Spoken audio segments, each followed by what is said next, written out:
Yan, bali ito, binuksan ko na siya. Kung titingnan natin yung kanyang mga terminal socket is mga umi-umido.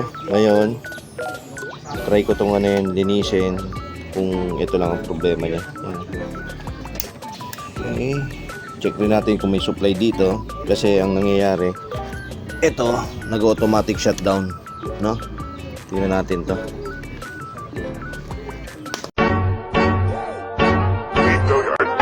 I got so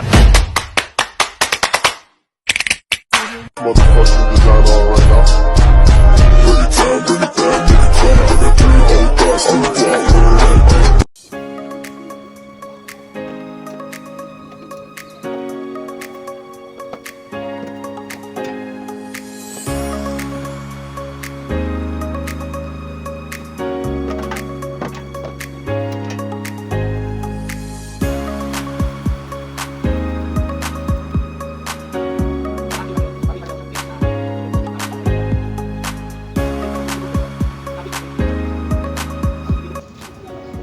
Bali itong ating ginagawa ngayon, yan, kung titingnan natin, itong AC, yung line 1, line 2, yung puti at itim, no? Ito po yung papunta pa lang dito sa sinasaksak natin. Ito yung may reset po siya. Yan, kung titingnan natin, pag sinasaksak po siya, nag-automatic shutdown. Yan, yung reading natin, wala tayong ma-detect, wala tayong makuha, 0.184. Ibig sabihin, ang problema po natin is nandito po sa kanyang control panel ng mismong outlet. Yan, saksakan, no? Ngayon, subukan natin siyang buksan to. Titingnan ko kung anong nagiging problema nito. Yan guys, isang mapagpalang umaga po ngayong araw na to. Nandito po tayo ngayon siyempre sa Camp Vicente Lim. Yan, dito sa Rias Department. Nagawa po ako ng isang aircon na split type window type. Yan. Split type window type na inverter. Yan. Paano masabi? Yan. Siyempre bago tayo magsimula, welcome to my vlog, Brian B. Take it po.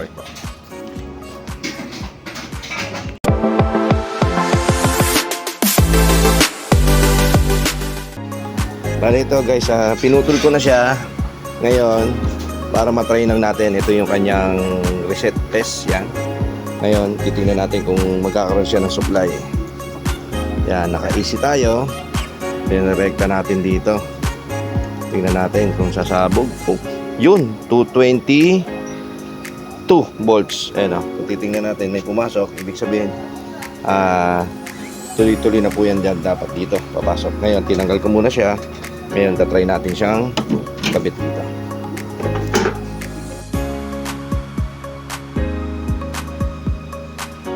Okay, yan po. Bali ngayon, kinakabit ko na po siya para matesting ko. At bigla naman pong sumama po yung panahon. At yan, hindi ko lang alam kung tutuloy po itong ulan na to. Yan, medyo ambon-ambon na po. Kaya nililigpit ko muna po siya. Okay, yan, mabuti tumigil po yung ulan. At yan, tinetesting ko na po siya. Lumabas po ngayon yung digital, kaso hindi po gumagana yung fan and then yung kanyang compressor. Bali ngayon, ang gagawin ko po ngayon dyan is bubuksan ko po yung kanyang panel. Then ang kadalasan po niyan is minsan sa humido ng mga linya o either na minsan sa connection. Kasi ang kadalasan kasi mga ganito pong mga LG na inverter po is minsan nag-uumido po yung misang connection, yung connector niyan. Yan, titesting ko po siya na irekta o linisin yung kanyang mga terminal. Bali kanina po nangyayari sa kanya, kung papaandarin natin, okay na po siya, may power na, kaso hindi siya magtuloy at hindi rin nagpa-function yung kanyang fan and then yung kanyang motor compressor. Lalabas lang po yung kanyang dito, yung kanyang power, then sinet ko po sa cool, lalabas po yung CH number 5. Yung CH5, yun po yung error. Minsan kadalasan sira yung fan o sira rin po yung motor compressor. Pag ganun, at minsan nagdulus-lus lang po yan dito, nagkakaproblema. Ngayon tingnan natin dito sa mga socket niya. Minsan nandyan lang po yan. Yan, yung mga socket po niya, yan, kung titingnan natin, umido. Yan, dito muna po tayo magte-trace ng sakit niya. Saan? Dito lang po yan.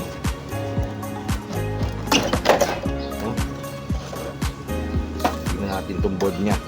Yan, ito yung board niya.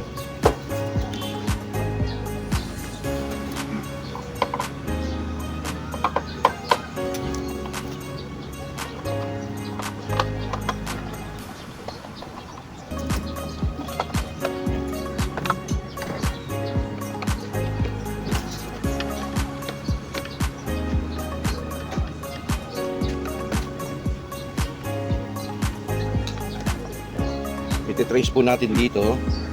Yan yung mga linya niya kung nagko-connect po ba dito sa kanyang terminal. Ayan, no? Umindol na po siya. Titingnan natin. Okay. Yan. Bali, ito po yung board niya.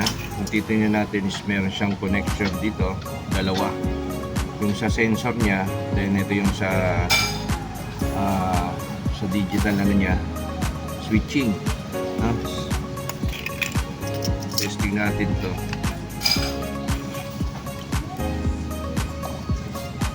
Yan. Patunugin natin.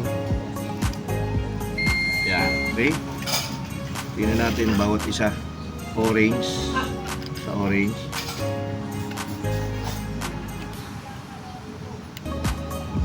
Dito tayo sa isa. Yan. Okay. Okay, meron. Sa red, meron red, violet, meron black, meron green, meron yellow, meron orange, meron red.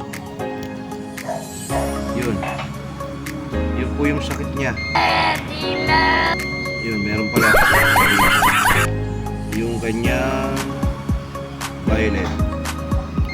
Meron red. Black. Meron. Not okay.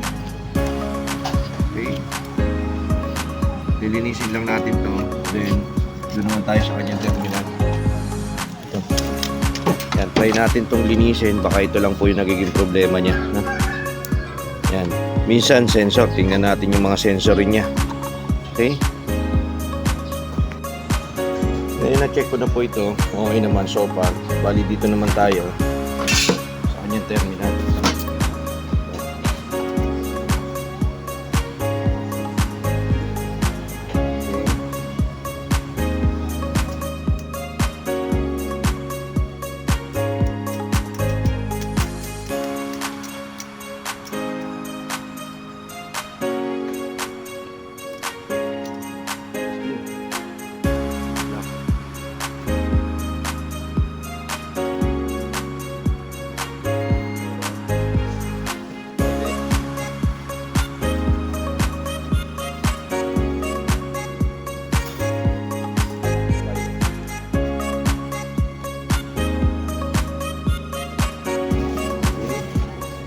Violet mo ayaw mo connect.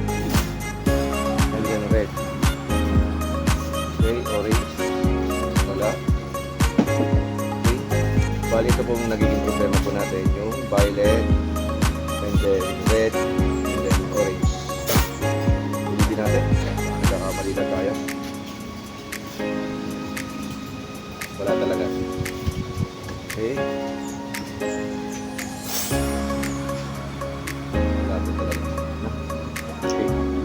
Yan, nakita po natin yung problema is nandito, no? Walang contact. Totally hindi po talaga siya, wala siyang reading, hindi natin siya nakukuha na ng reading, no? Yan, bali ito, try natin itong irekta. Irerekta ko rito. Then hihinangin ko po siya.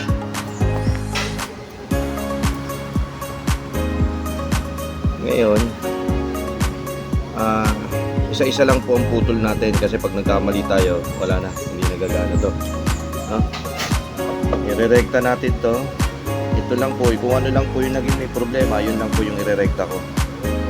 Yan, yung violet o brown ba to? Tuling ko. Yan, hinahin ko po siya. No? Violet muna tayo.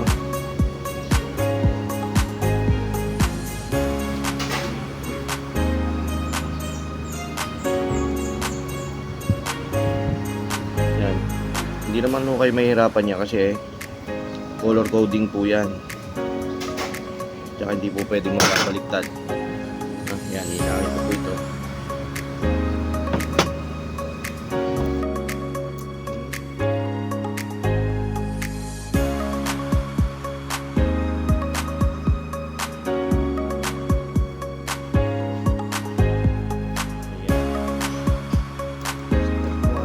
Hihina ko na po yung brown. Then, sunod naman po tayo yung red.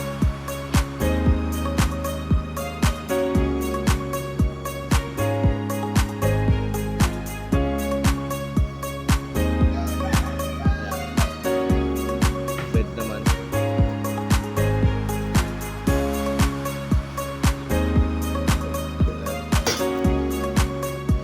Ikabit ko na po yung pula tsaka yung kanya brown. Ito na lang po yung orange.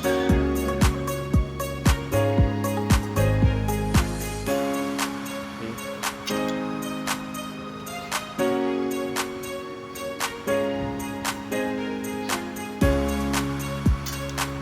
Ayun, ikabit ko na. Yan, testing ko naman po ito. Good. Okay. Try and try. Ito na lang. Okay.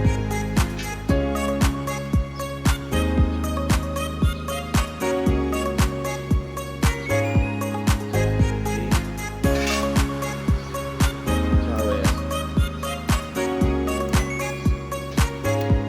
Nag-click. Yun oh. Yun. Lumana po yung board niya. Lumana po yung ano, pan. No? Tingnan natin kung magtutuloy-tuloy na po ito. Yan. Okay guys, yun lang po. Once na magta-trouble po kayo, huwag po muna po kayo pupunta sa pan o sa motor compressor niya. No? Kasi ang sakit lang po ng CH dust pipe is yung kanyang mga connection o either na nag-uumido na. Yan. And tingnan natin, umandar na po siya. Okay? Yan lang guys, gumana na siya. Yan. Yung tinester ko lang po yung ano, yung brown, yung red, and then orange. Bali kinabit ko pa rin po yung kanyang yellow, green, and then black. Yan. Nag-okay na po siya. Yan lang po. Okay na yung ating ginawa na isang inverter na window type. Yan. Nasa almost 2 horsepower. Yan. Okay. Okay, malamig pa po siya. Okay guys, isang ano lang po ito. Yan, testing natin. Okay na.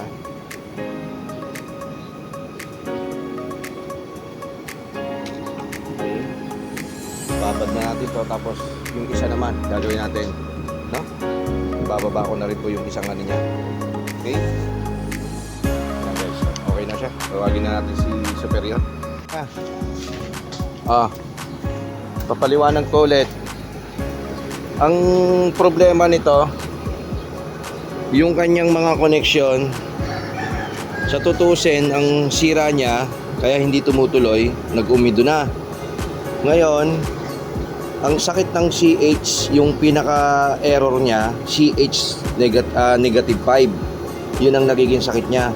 Kaya pag once na siya ay umandar, o either na minsan na namamatay o auto shutdown, nagsi-CH of negative 5 siya, possible na pwedeng sira yung pan o kaya yung compressor. Pero ngayon, ginawa natin na paraan, yung mga linya niya, inisa-isa natin. Nakita ko yung problema, hindi nagko-connect, nirekta ko. Kaya ano na yan, so okay na siya. Yan po si Tol Mangaron, yan, si Joseph Mangaron. siya po yung tumatawag sa atin dito para kay RD ng Rias. Yan, dito po tayo sa Camp Vicente, gumagawa ng isang LG na window type na inverter. Yan. Okay, so far malamig naman siya, walang problema. Kaya yung gagawin nating aircon, ganun din po yung nagiging case nito. Umido o napabayaan na hindi nalilinisan o either na walang maintenance talaga na nag-aasikaso o talagang nag-check po nito. Okay guys, hanggang dito na lang. Ayan, isang paalala, huwag po kayo gagawa kagad sa fan o sa motor compressor, huwag po kayo titira ron. Nandito lang po yung laging problema natin sa mga panel board and then o either nasa connection niya. No, hanggang dito na lang. And then syempre, Brian B. Tech Record.